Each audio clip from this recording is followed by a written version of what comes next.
네, 마감 전화 펜다운 김동현 전문가 연결했습니다. 안녕하십니까? 네, 안녕하세요. 네, 자, 양시장이 상승해주고 있습니다. 특히 이제 코스피는 200일선에서 이탈이 나왔었다가 오늘 다시 이제 상승세 돌아서 있고요. 또 중국 상해 종합지수도 역시 200일선에서 지지력 확인 중인데 오후장 들어서 상승폭 키우면서 뭐 우리 시장에도 좀 훈풍을 주고 있는 국면인 것 같은데요. 자, 전문가님은 오늘 시장 상황 어떻게 좀 보고 계십니까? 네, 뭐 어제 약할 때 저는 오히려 여기서 뒤늦게 비관으로 가는 건 좀 경계한다라고 오히려 단기 반등 관점을 좀 말씀드렸는데 지금 마찬가지 관점을 보고 있습니다. 오히려 박스 하단에서 반등 폭은 생각보다 조금 더 나올 수 있다라고 보고 있습니다.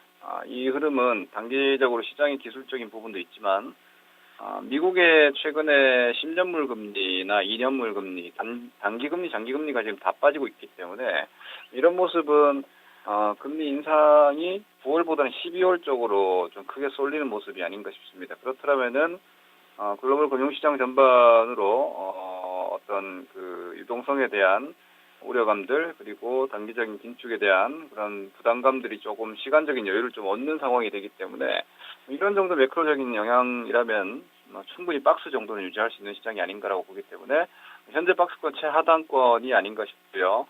지수 기준으로 한 2060대 정도까지를 목표로 잡는 게 어떤가 싶습니다. 코스닥 같은 경우에도 예전과 같은 급등은 쉽지 않겠지만 750대 다시 한번 리터치 정도까지는 좀 여력이 있지 않을 거라고 보기 때문에 단기적으로는 반등권에 진입했다라고 저는 판단하고 있습니다. 네. 자, 상승 종목 보겠습니다. 먼저 바이로메드인데요. 사실 이 종목은 뭐 다른 바이오 제약 빠질 때 뭐 크게 밀리지도 않았었고요. 올라올 땐 탄력이 좀 좋은 상황입니다. 오늘 한 10% 정도 자, 올라오고 있습니다. 한미사이언스도 오늘은 뭐 11%가량 급등 나와 있는데요. 자, 먼저 바이로메드의 향후 좀 주가 궤적은 좀 어떻게 전개될 것으로 보십니까?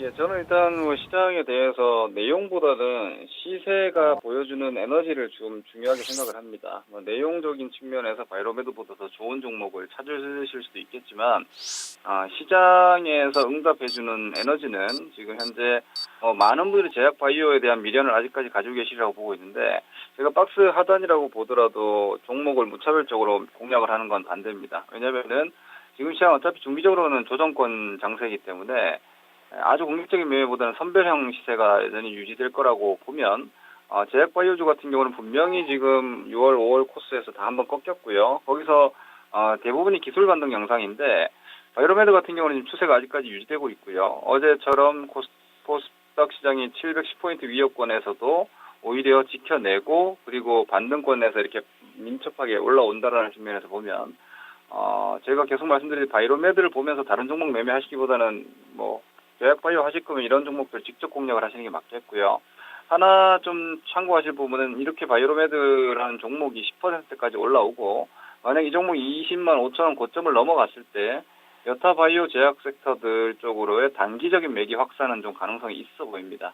이 부분을 제약바이오 쪽에 매매하시는 분들의 경우에는 좀 기준으로 좀 놓고 보실 필요가 있겠고요. 우선적으로는 탑픽을 최우선적인 매매 대상으로 잡으실 필요가 있겠습니다.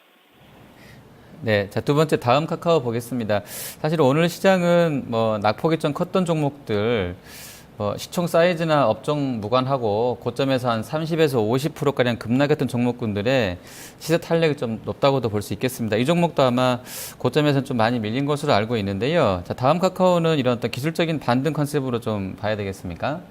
네, 일단 기본적으로는 반등일 수도 있겠지만 사실 다음 카카오 같은 경우는 여타 제약 바이오라든지 화장품주에 비해서 고점에서 어떤 가격 부담은 크지 않은 상황이고요. 그리고 다음 주 실적 발표 앞두고 있는 상황에서 실적은 일단 안 좋을 텐데 그 안 좋은 실적에 대한 우려감을 12만 원을 일단 찍으면서 한번 확인을 했더라면은 오히려 마케팅 비용으로 좋지 않은 실적보다는 이후에 핀테크 스토리라든지 이런 부분들이 살아있는 모멘텀이 될 수 있기 때문에 하반기에는 핀테크 쪽에서 계속해서 스토리가 나올 것이기 때문에 다음 카카오 같은 경우에는 가격적인 안정성과 그리고 성장에 대한 모멘텀을 좀 같이 가지고 있는 시총 상위 종목으로 판단하시면 될 거라고 보기 때문에 다음 카카오를 필두로 해서 핀테크 쪽은 여전히 좀 관심권역에 좀 두시면서 기술적으로 살아있는 종목에 대한 매매는 유효할 것으로 보고 있습니다. 네, 자, 그리고 섬유부국 쪽에서 한섬 같은 경우가 오늘 한 4%가량 오르면서 역사적인 신고가를 경신해주고 있습니다. 지금 외국계 창구로 도이치랑 다이아 쪽 매수도 좀 잡히고 있는데요. 자, 한섬은 추가적으로 좀 공략이 가능하겠습니까?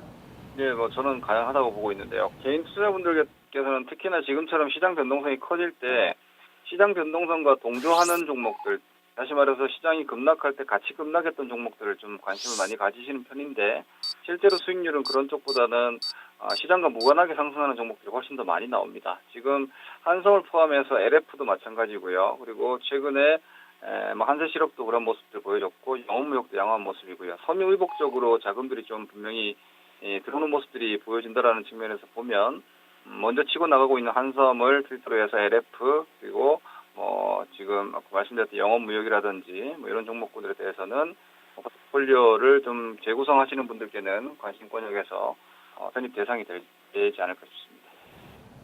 네, 연속해서 하락 종목 보겠습니다. 한전이 내일 실적 공개 앞두고 오늘 소폭 하락 나와 있습니다. 뭐 뉴욕장에서는 이런 그 유틸리티 컨셉 종목군들이 유가 하락 맞물리면서 좋았다고 하는데요. 한전은 일단 뭐 5만 원 선 신고가 경신 이후에 소폭 밀려나는 상황에 있습니다. 한전은 뭐 저가 매수 들어가는 게 낫겠습니까?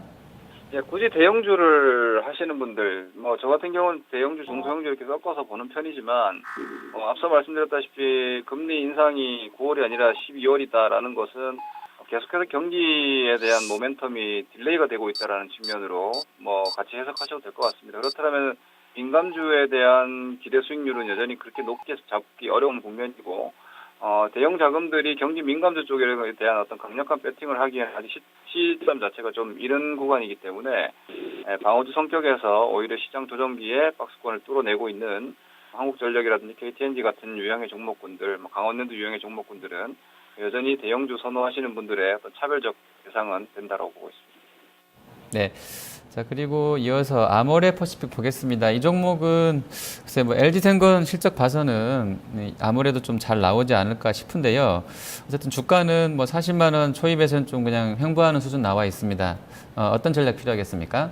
네, 지금 시장의 제일 재밌는 특징 중에 하나가 사실 많은 분들이 화장품과 제약 바이오에 집중을 하고 계신데 사실 화장품주 같은 경우는 이미 4월 달에 꺾여 있는 상황이었고 제약바이오 같은 경우에는 5월, 6월 코스에서 이제 추세가 좀 깨져 있는 상황인데 좋은 시세를 먹지 못한 분들이 미련을 가지고 오히려 조정기에 많은 관심을 가지고 계신 것 같은데요. 실질적으로 아모레 퍼시픽은 뭐 전망이 좀 나뉩니다. 뭐 다 왔다라는 의견도 있고 아직까지 화장품 시장은 더 커질 것이다 중국에 이런 의견이지만 주가를 보시면 그냥 현실적인 답이 나오는 것 같습니다. 팩트는 아모레는 40만 원에서 양성 모색 과정이고 아직까지는 위아래 방향이 좀 결정이 안 된 모습이기 때문에 그런 정도의 기준으로 모니터를 하시다가 이 종목을 공략을 하시고자 하는 분들은 다시 한번 아모레 퍼시픽이 42만 원 정도를 넘어섰을 때 방향이 위구나라고 보고 배팅을 하시면 될 것 같고요. 뭐 현재로서는 옆으로 가는 구간은 조정기이기 때문에 뭐 급하게 예측 매매를 들어가실 이유는 없어 보입니다. 네, 자, 그리고 GS건설 보겠습니다. 지금 한 3% 밀려나 있고요. 대림산업이나 뭐 대우건설, 현대산업개발 같은 경우도 좀 하락폭을 좀 키워놓고 있는데요. 건설주 중에서는 뭐 낙폭이 그래도 좀 큰 편에 속하는데 GS건설이 뭐 악재가 좀 있었나요?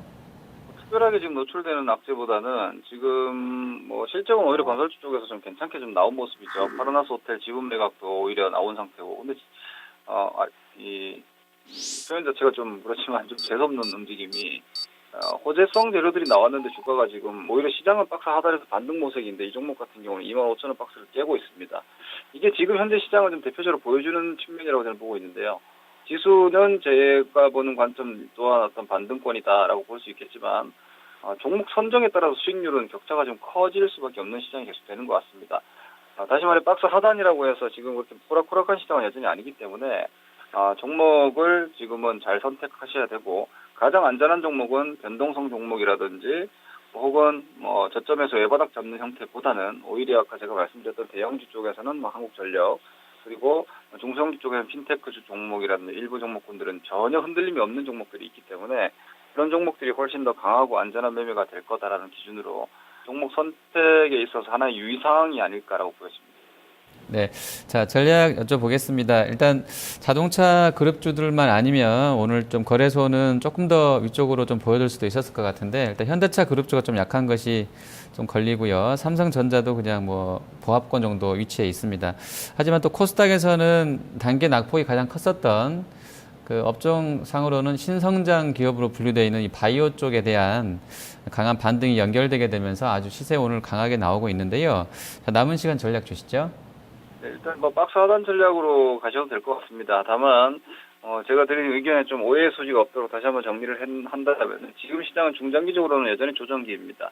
제가 본 박스 하단이라는 것은 위로 상단으로 보더라도 맥스 한 2070대 정도를 최대치로 하는 반등 양상이 될 것이다. 즉 단기적으로는 좀 빠졌고 또 단기적으로 약간 반등 나오는 정도의 움직임이라고 보시면 될 것 같고요. 그 속에서 종목은 계속해서 슬림화가 될 것이고 체감은 그렇게 아주 좋은 쪽으로 풀리지는 저는 않을 거라고 봅니다. 이미 코스닥에서 꺾인 주식들이 상당히 많기 때문에 이전 시세의 미래를 가지시기보다는 현재 시점에서 좋은 종목을 찾아내는 게임이라고 보여집니다. 여전히 강한 종목들, 시장 변동성과 함께 가는 종목은 매매가 힘들기 때문에 차별적인 강세 종목이든 그게 아니라면은 장기적인 저가주들, 단기 낙폭주가 아니라 그런 종목들로 좀 선별해서 매매하실 필요가 있을 것 같습니다. 장기 과매도 종목들에 대한 기술적 반등도 중간중간에 이루어질 거다라는 것은 포스코 같은 종목에서도 보여지기 때문에 둘 중에 하나인 것 같습니다. 가장 강한 종목을 여전히 공격적으로 가시든지 그게 아니더라면은 단기 낙폭이 아니라 장기 낙폭과 하방 경지권에서 뭐 한 20% 정도의 반등 폭을 열어두고 볼만한 종목을 찾으시는 두 가지 트랙으로 가시면 될 것 같습니다. 네, 알겠습니다. 오늘 말씀 잘 들었습니다. 네, 고맙습니다. 네, 마감 전화 팬덤 김동현 전문가였습니다.